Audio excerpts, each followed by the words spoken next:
for so doing. After a roller coaster of a year, it is the Christmas present they always wanted. Park Lane Riding Stables have finally secured the purchase of their Teddington home in southwest London. A year ago, the charity was told by their landlord that the lease would not be renewed when it was due to expire in May of this year. However, the stables launched a crowdfunding campaign to raise £1 million to buy their premises, and it has finally been a success, and they are now the proud owners of their home. And I'm delighted to be joined now by Natalie Rook, who is the manager of Park Lane Stables and has a smile as big as an Olympic gold medal winner. I'm personally totally thrilled for you, as well you know. This is a little bit of my world. But let's get the nasty bit out of the way first. This really was about a tricky landlord and prices going up and up and up, and you being cornered, solved by the generosity of ordinary folk. It's a fairy tale, to be honest. It's a real life fairy tale. There was a baddie and lots of goodies, and we got there in the end. So it was the power of the people. It was really a mini version of Captain Tom. That we had 32,000 people that donated to us and made it happen, and we managed to raise over £1 million with the generosity and kindness of people that understood our plight and wanted the horses to remain in London so we could carry on doing what we do. Which is what? I know what you do, but share that with the people who are kind enough to listen to our conversation. Yes, our aim is to make horses accessible for all. So we are in London, which a lot of people who live in London only see police horses if they see a horse at all. So we're a registered charity, and as I say, we want horses to be available to anybody that wants to get involved. So whether that's just carriage driving, riding, stable management, just taking care of the horses, making friends, whatever that might be. So we don't turn anybody away. We love to say yes, we never say no. So we just make it happen for people. And the threat of the stables being taken away from us meant that those people would not be able to access horses anymore. They're not all people with disabilities. We have people with social emotional needs. People are served by social services and the council. So all different walks of life, all different circumstances, but we're... Oh no, don't tell me that that's happened. I'm going to only give it a few seconds though, because I know there's an irritation. Can we get Natalie back? Are you there, Natalie? I think so. Oh, hurrah, the magic. Yeah, you were just coming to the end when something went slightly wrong on the line, talking about that you wanted it to be available in this part. No, it's gone again. No. Do we have Munira?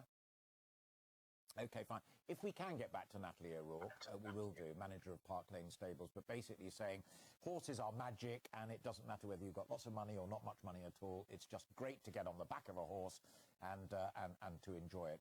If we can get back to her, we will. But let me bring in Manu Wilson, who's the Lib Dem Member of Parliament for Twickenham, who supported that Park Lane Stables throughout the year and even spoke to me right here on that sofa over there about the show. This is absolutely sensational. A big smile as well. That's great. To celebrate an MP doing the right thing by her constituents. How good does that make you feel?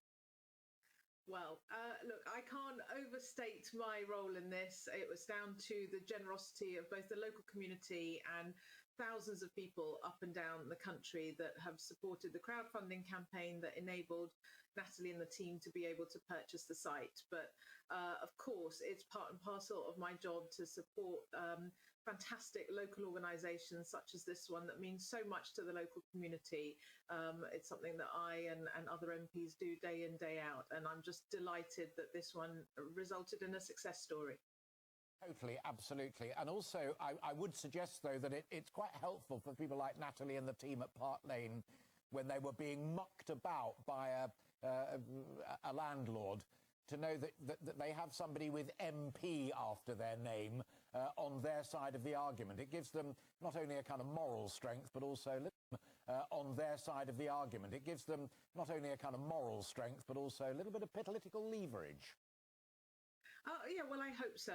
And obviously, my reach on things like social media and other communications channel meant that I could, push their cause and promote their crowdfunding campaign widely, but as did other celebrities. But yes, certainly when the news first came through around about this time last year, the very first thing I did was get in touch with the landlord and request that he consider at the very least extending the lease for a certain amount of time. And then, when the negotiations got tricky over the sale, again, I sort of pleaded with him, given the value, not just to the local community, because there are young people and adults from quite far and wide who come to use the services of Park Lane Stables, because you've heard from Natalie of the impact they have. And I've had constituents write to me about what a lifeline, particularly during the lockdowns for, say, autistic children, for instance, that the Park Lane Stables provided to them. So I knew just how important it was.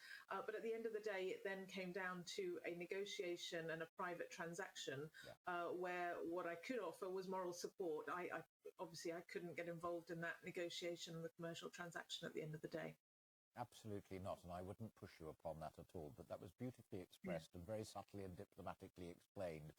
On a sort of bigger, bolder political statement, it seems to me that this is a classic example of where a group of individuals, citizens, mums, dads and kids, can get something done better than the state or government can get it done. Well, as a Liberal, I believe in everybody playing their part, whether that's individuals and communities, whether that's local and national government, or whether that's the private sector. And actually, when all different parts of society come together, that's when we create success stories such as this one. So, yeah, I mean, absolutely. And I'm always very keen to support these sorts of community initiatives, because often, as you say, they meet needs that aren't necessarily able to be met by the state. Yeah. And finally, I expect a glint to come into your eye as well when I ask you this, in the wake of the by-election earlier this week, are you hoping that it will be fairly soon before you either in coalition or God knows what? I've seen reports that you could win hundreds of seats at the next election, that you may be in government to get even more of this good stuff done. Look, North Shropshire was a fantastic success. It was a watershed moment. It's the second massive by-election this year where we've won a seat, a safe Tory seat with a massive majority. And yes, it was a huge swing, and even half of that would give us another 57 Conservative seats right across the country, many of those with tiny majorities. So if I were a Conservative MP in Winchester or Guildford or Esher and Walton, where Dominic Raab is the MP, I'd certainly be looking over my shoulder. And I think you don't need to be an electoral wizard to look at the political landscape of the country and know that Labour are not going to win a majority on their own. If we want to get the Conservative government and Boris Johnson out of Downing Street, it's going to take Liberal Democrats winning seats off the Tories, as well as the Labour Party doing well in their heartlands.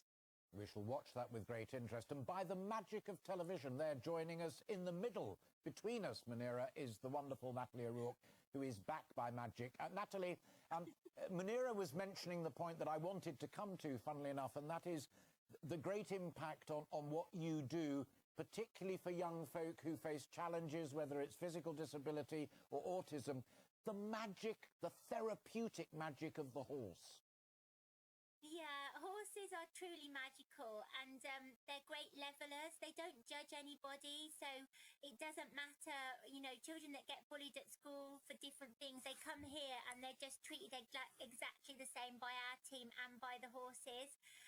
So yeah, the benefits are immeasurable for what they offer to these young people. But I must add that it's not just young people. We do help a great number of adults as well, because I think what people often forget is that children with disabilities do become adults with disabilities.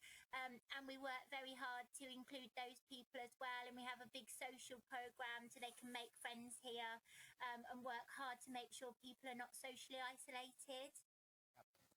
And the other thing, and I know this as a parent of very keen horsemen and horsewomen is, as these pictures that we were just running while you were chatting there, is there's hard work and responsibility involved in this, grooming and mucking out and shoveling blah, blah, blah, blah, blah out of the way. This isn't just snooty loop nippers turning up and having a jolly nice Sunday morning. No, absolutely not. And there's a lot of hard work. It teaches them responsibility. It's a real stepping stone to their future. So, you know, they learn that the horses are relying on them for their care. So they learn to turn up on time, carry out tasks, and we have a sort of open door policy. So we're mixing people from all different backgrounds, and those who don't have a disability, they care and, you know, teach the other people that might have a disability. So it really filters into the rest of their lives. Sure. So yeah, it's not all just jollying about on horses. There is a lot of hard work involved. Quite right too. Let me bring Munira in for a final thought there as well. Are you horsey yourself, Munira? I'm afraid not, no. Okay, no, that's fine. No, I wanted to come to that. To let me have a go, I'd be delighted. But what? Yeah, well, I'm sure Natalie will find someone that you could ride. But, yeah. But what did you learn, Munira, through the campaign of support that you gave Natalie and the gang? What did you learn about the equestrian world that you didn't know before? Well, I guess I hadn't really appreciated the therapeutic value of animals, and that's something that I've heard again actually just in the last few days through something completely unrelated to Park Lane Stables. Animals have never really been, if I'm honest, a part of my life and my upbringing. So learning about that from people like Natalie and others around my constituency is certainly an eye opener for me. Well, that's so. Final thought to you then, Natalie. And I would argue that apart from keeping the stables opening and raising that's a triumph to the woman who is sitting on your left visually. I mean, that's a great assertion. I didn't know, now I do, and I respect and love it.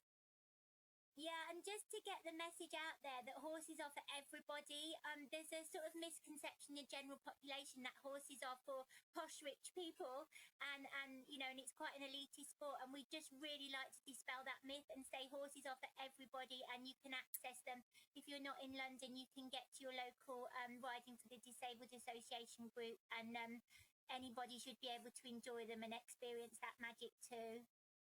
Lovely. I've so enjoyed talking to both of you. And Natalie, give me a tip-off when you get Munira in the saddle, and we'll send the cameras down as well to see how she does in her first lesson. Natalie, to you, congratulations and thank you. And to you as well, Munira. I like to be able to say this to a politician. Well done. Job well done. And thank you both for joining us this Sunday afternoon. Take care. That's Manu Wilson, the MP for Twickenham, who...